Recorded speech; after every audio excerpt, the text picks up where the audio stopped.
Good evening and welcome to Have I Got News For You, in particular to Mr Ray Clark of Sussex, who kindly pointed out the serious error in last week's show. We quite irresponsibly led viewers to believe that two owl fanciers from Stoke-on-Tees were making hooting noises to attract barn owls, when in fact, according to Mr Clark, it's well known that barn owls do not hoot, they screech. In fact, they are commonly known as screech owls, whereas tawny owls hoot.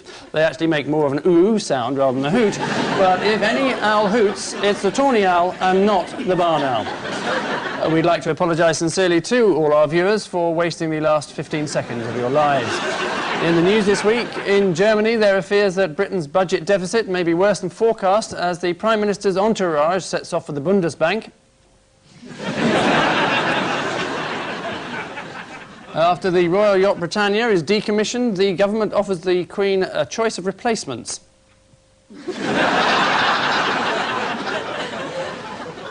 And in Peking, senior communists are afraid to inform the Chinese leader that he's dead.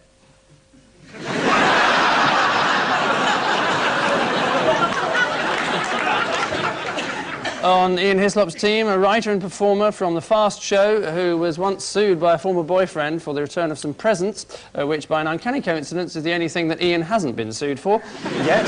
Arabella Weir.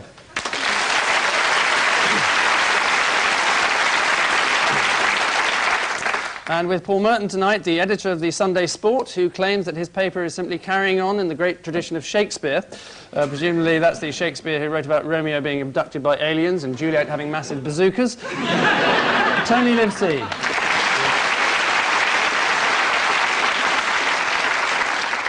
Round one tonight features those stories deemed most important of the week, at least by most newspapers. Paul and Tony, your burnt offering. That's where we had the indoor barbecue, just there. This is Windsor... Oh, look, it's just like magic. This is Windsor Castle that burnt down 5 years ago and has been mysteriously and beautifully restored for the nation. I think that must have been the Duke of Edinburgh saying that's the last time Prince Edward has a fag in bed. It's him singing late.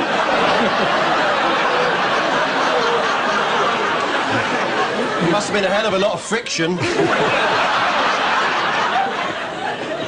Yes.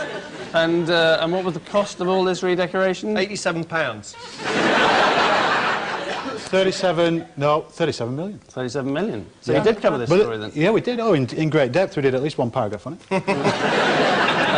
and what did £15 million go on? The third horse in the free 15 at Hayden.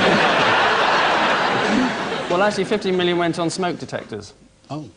They've now got. How much? They want fire detectors. That's what did the damage. Well, I haven't thought of that. In fact, that wasn't... Don't you think it's about time you should? I am just now, actually, Good. Lovely enough. And who helped in the design, or the redesign, of St George's Hall? Prince Philip. He designed the stained glass. Yes, we can see some of those delightful designs here. Oh.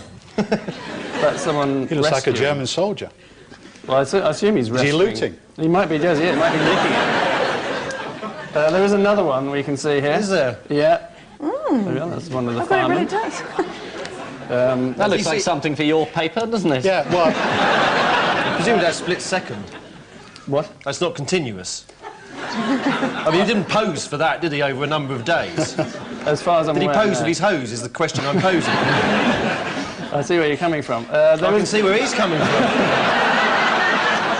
Yes, this is Windsor Castle, well done, which has been fully restored in time for the Golden Wedding celebrations, 6 months ahead of schedule, and for £3 million less than the original estimate. The restorers have since been thrown out of the Guild of British Builders. Ian and Arabella? That's the Labour Party. That's a nurse. This is the waiting lists have got longer since the Labour Party got in, having promised to, one of their manifesto promises being to slash the waiting list. And that's about as amusing as it gets. Yes.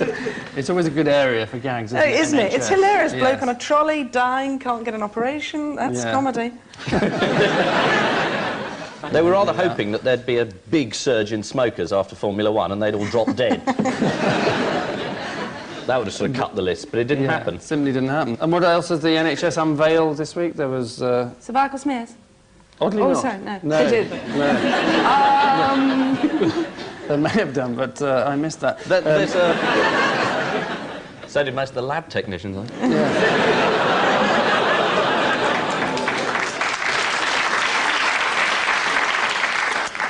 Is it true that your predecessor now works for the NHS?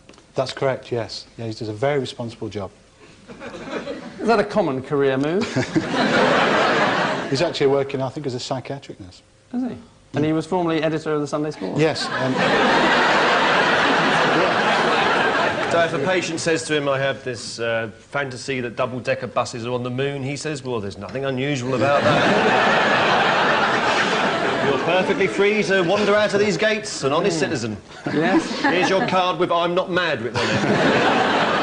Yes, it is. It is the NHS waiting list. The government has already transferred £269 million worth of resources from the Ministry of Defence to NHS hospitals, although quite what St Thomas is going to do with 4 Harrier jump jets is unclear. Paul and Tony, a rotating headline for you. Farcical secrets of the early James Bond. Yes, well, we covered this one as well. This was the release of the early documents showing how MI5 was put together, saying all the candidates had to have beards, including the women. And also it revealed that all the German spies that came to Britain in the early days actually checked into hotels with their military titles. So all you had to do was go along and say, have you got Gruppenführer von Ribbentrop staying here? And they say, yeah, room 4, and off they went. That was it. And all that was in the Sunday Sport? Yes. I No, we don't use believe as big words as Ribbentrop, actually. We can only spell von. Yes. Hotel was the one I was surprised at. And who did the German spies like to recruit over here when they came over here? Hairdressers. Because they're English incredibly people. subtle. They say, going away for the weekend, sir, and the bloke would say, yes, I'm going to a military base in Scotland. And there was another section of the community that they also targeted. Boy Scouts. That was just recreation, though, wasn't it? Oh, was it? People with rickets. Women, in fact. Yes, this is the early years of MI5, as revealed this week in 80-year-old Secret Service files. Guidelines for spies operating for the British Empire around the world recommended if you are working in an uncivilized country, you may have to kill anyone who takes a marked interest in your doings. Either that or ask them if they're a doctor, I suppose. One foreign spy was apparently caught handing out leaflets in central London offering £5 for information. MI5 arrested another pamphleteer the next day and spent the rest of the week trying to decode the message, massive carpet sale. And finally, in this round, Ian and Arabella, spice up the classics.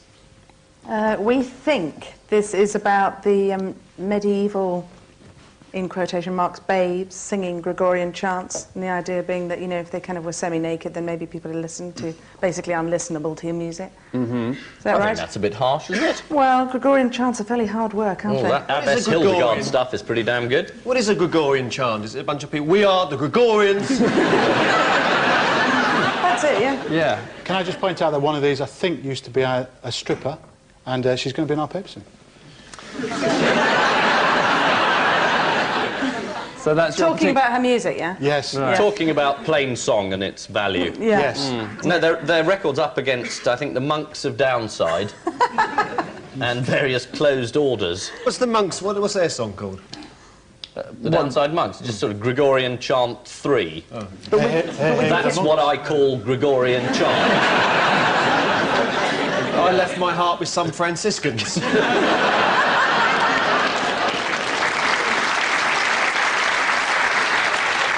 You used to be a pop star, though, didn't you?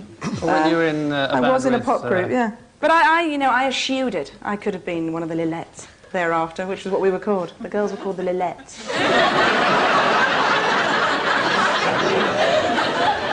Billed as the absorbing Lillettes, and that's true. You only did 1 gig a month, I presume. Very good.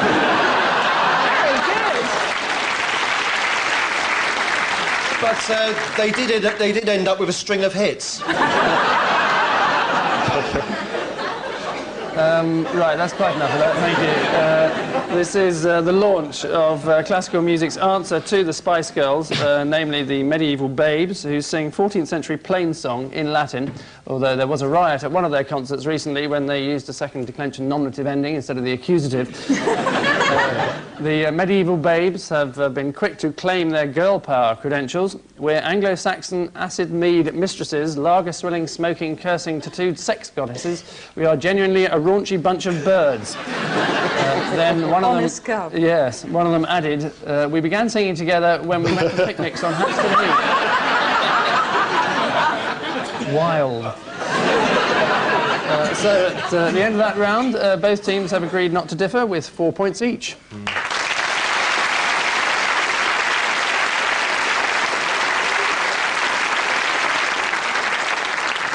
Round 2 tonight features those stories deemed most important of the week by one particular newspaper. So our usual montage of clips then, telling the stories that some of you may have been fortunate enough to miss. So Ian and Arabella, remember this. Man painting a house. Window? No. Window. It's Adolf Hitler. He's one of the sport's favourite living heroes. No breasts. Adolf Hitler was a house painter, and someone rang up in the Yellow Pages for a house painter. It was a pensioner who fought in the war. Rang up and got a Mr. A. Hitler. And the bloke turned up and he's still painting houses. You don't know the answer to this, do you? I do. OK, Tony. Is this a story? Well, when... he's going to know the answer, isn't he? That's hardly fair. Not Well, we don't necessarily. know yet. No, he's probably got the good sense not to read his own paper. I think this must be the story that we actually uncovered after years of research when we discovered that Adolf Hitler was a woman. It does have something to do with Hitler. Well, clearly. Yes. Well, I was nearly right then. He's living on the moon with Elvis in a flying fortress. And how does that With relate a woman to with painting? enormous breasts. He's found working as a painter and decorator in the Burnley area. No, he was in fact a German house painter. This appeared in Sunday Sport under the heading Hitler Found Alive, the story being that Adolf Hitler has apparently been reincarnated in the body of a German house painter, and he claims to have been possessed since birth, although the house painter is 63 years of age and Hitler died only 50 years ago. Listen, we checked all the facts. It all pans out. We've got 2 experts who check everything. Yeah. Right. Pinky and Perky.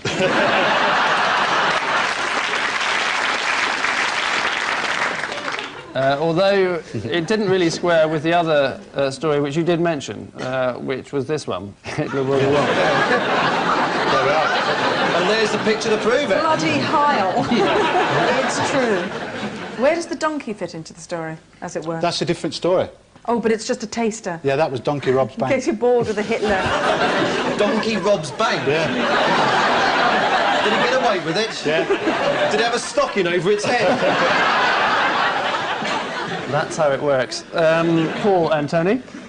It's the Queen Mother, looking very... God bless her. And there's some lovely flowers.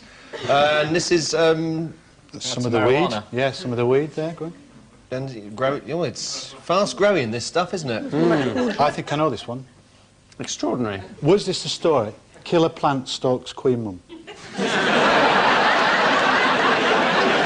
that isn't fact-based... And could you run through the main points of this story for us? I was involved in this one. I think she was carrying some flowers and there was something in it quite dodgy, whether it was part of the pollen or an insect in there, and it could, if it was an insect and it could have bitten her, she might have died because she's a bit old, a bit susceptible to that sort of thing. And in other words, the potential of those flowers was to kill the Queen Mum, so they were stalking her. Or it could have been something completely different. Could have been something So completely the basis different. of this story was that if there's a flower near the Queen Mother, something might come out of it and kill her. Yeah. Well, it's a... Perhaps No, I care about the Queen Mother more than you here. Yeah, You know? I'm sorry, but, you know... If he had his way, he'd let her loose in a jungle. He'd be thrusting posies in her face. Absolutely. Go on, get on with that. Here comes the rhododendron, you 97-year-old woman. Here's a tulip from the boys at Private Eye. I've never felt so deeply uncaring before. Horrible, I insensitive don't man. Yes, you stumbled upon the right answer there. It is, in fact... It's rhododendrons. yeah, rhododendrons, growing in the gardens of Windsor Castle, in fact. Yes. Ian and Arabella, your everyday story. Oh, it's Wogan. He's been turned into steak. for dogs. Yes. I remember this story. Wogan and the dog. Oh, that's people Liam wear- Gallagher reincarnated. Liam Gallagher and Terry Wogan have both been turned into dog food. Into lovely steaks, which have gone into tins, and they've been eaten up by grateful dogs. Ian's gone completely mad. Is it Dustman turns into dog? It is Dustman turns into dog. Very good. As we can see, Bin Man turns into dog. How did this happen? Well, I have to tell you, he went to a butcher's, this man, and met Barbara Woodhouse, and that's how he started turning into a dog. His name's Peter Long. We can see him. This is him before, and this is him after, according to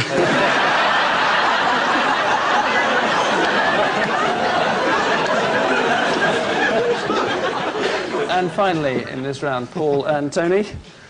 It's a mountain. Oh, yes, mountains, lots of snow, there's penguins there, walking around, double-decker bus. Ah, yes, this is double-decker bus found at North Pole.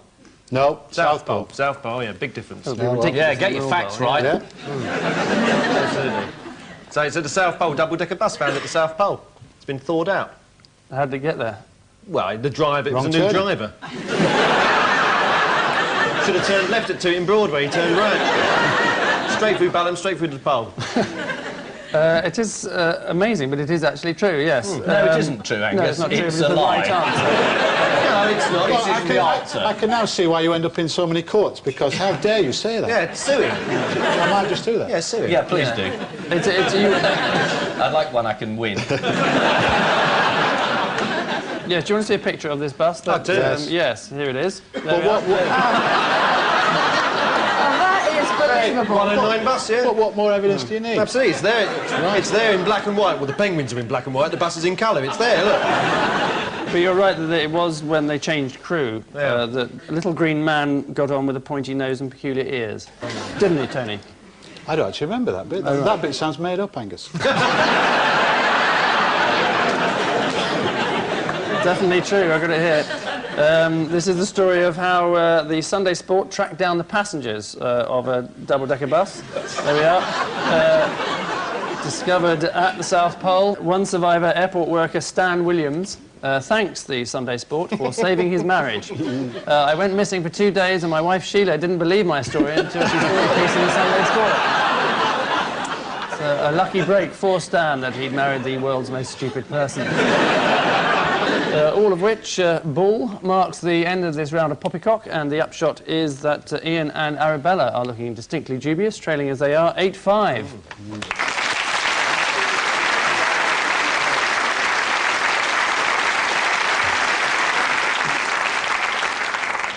Round 3 this week thrusts us back into the more familiar lap of our odd one out round, one per pair, so Paul and Tony.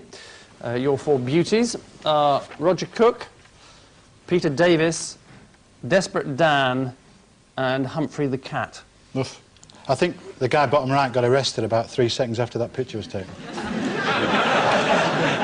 It's about retiring. Retirements.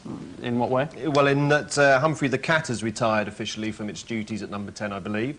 Roger Cook said, I'm going to make one more series and that's it. I'm not going to make any more, so he's retiring from that. Desperate Dan, kind of made-up story, was retiring from the Dandy and then miraculously was brought back as millions of people said we need our Dan. And what's his name? Pete Davis, was it? He's head of Prudential. Peter Davis. There was some fuss at Prudential because people who had paid in for their pensions at retirement age lost a lot of money and he had to apologise. No, he's working for the government, which is why it's very embarrassing for him. He's meant to come in and help New Labour sort out all this sort of appalling mess that was made with pensions. And his company has come out as one of the worst offenders in having sold people grotty pensions and made no attempt to pay them back. So he's looking a bit embarrassed. And he's not retiring. Is that the right answer, then? It is the right answer, yes, very good. Well done. Round of applause.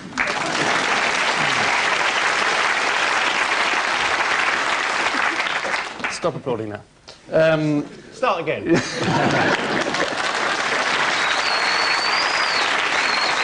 It's become a battle of wills. That's quite enough. Yes, there are a number of rumours as to why Humphrey the Cat had to go. One is that he peed on the curtain, another is that he scratched the sofa legs, and a third that he advised Tony Blair to change his mind about tobacco sponsorship. Roger Cook is retiring from his show The Cook Report after 12 years, during which he's been beaten up 20 times. A popular choice to succeed him is Jeremy Beadle. And which of all those stories was covered in the sport this week? Our man showed how Desperate Dan could be revived. Yes, well, this is the retirement of Desperate Dan as depicted in the sport today. There he is.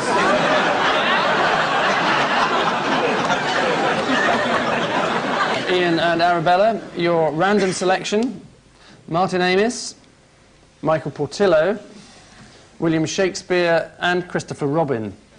Since we're probably losing, due to most rounds being about the contents of Sunday sport, I think this is to do with not getting on with your father. My father? Yes. I've never liked him. You never liked my father? No, that's not true. It was you I didn't like. Oh, right. Martin Amis had trouble with his father, Kingsley. They didn't always get on.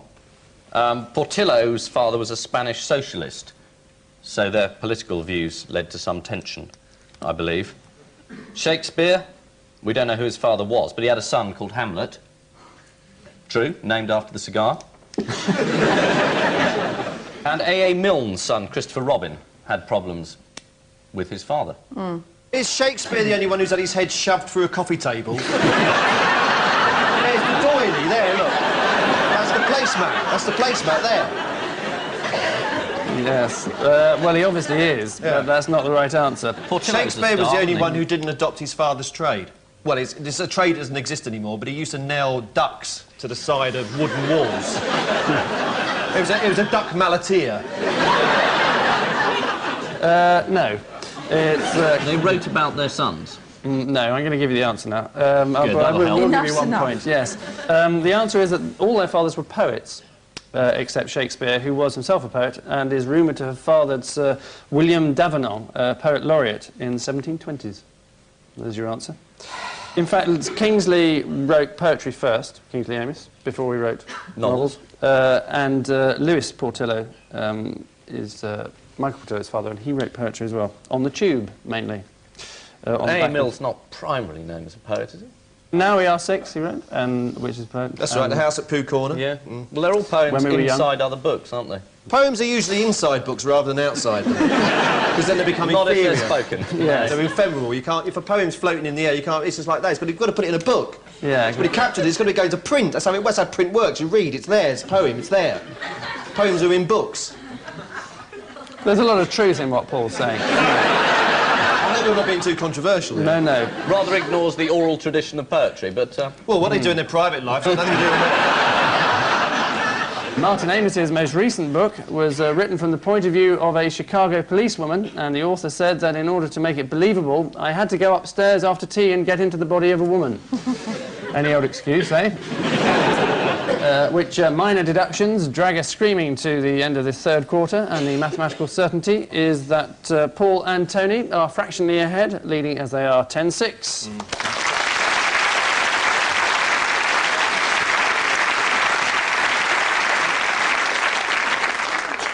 And so to our final missing words round, a selection of headlines with a number of black oblongs, so beloved of certain publications, including some or fewer from this week's guest publication, indeed this week's guest's publication, The Sunday Sport. And this week's nipple count is 64. Is that abnormally high, Tony? Average, that. Average, right. And are they all in pairs? No, we do get the odd one. Yeah. So stand by for Blair, I think I'm what? Going for a smoke. It's not my round, is it? It doesn't matter, it doesn't seem to affect anything these days. But in theory it is. It's not my round. I thought that was Angus talking.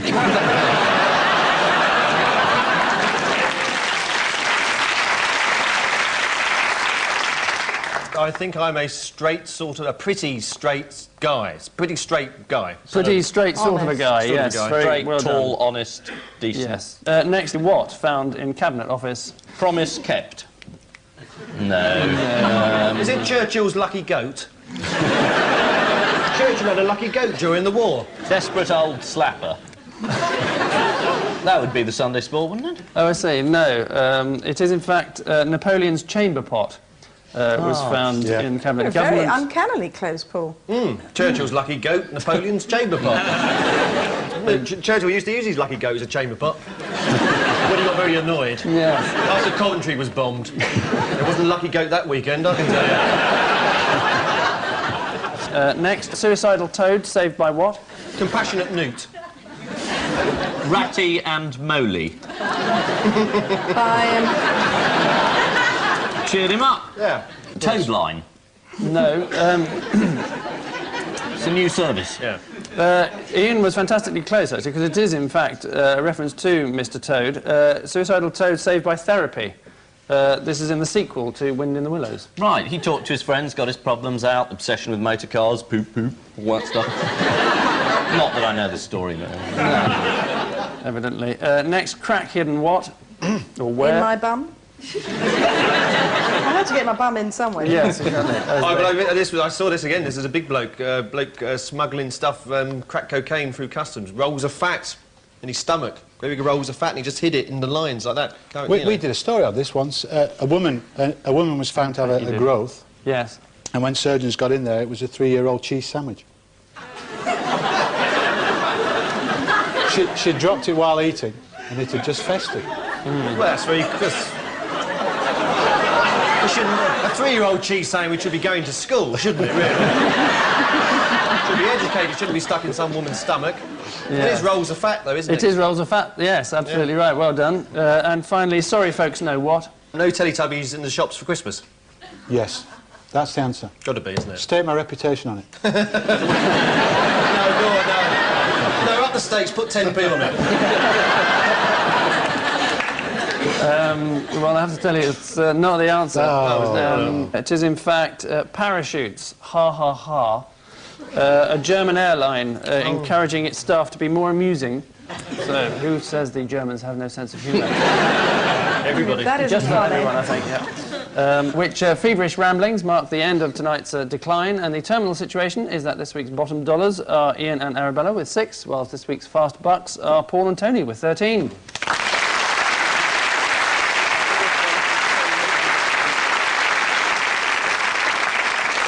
That seemed to be a very unfair way of conducting a quiz. Well, everyone knows the story about the dustman turning to the dog. I'm amazed you hadn't read it. No, it's funny, I must have missed that. I'll put you on our mailing list. No, please, don't. No, I live in quite a nice neighbourhood. And I leave you with news that in Westminster, Tony Blair's recent public apology fails to impress the young electorate.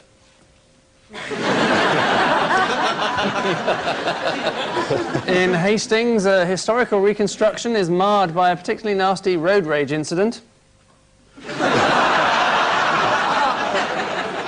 And in Tokyo, there's an awkward moment for one young boy when he's asked, "Does my bum look big in this?" Good night.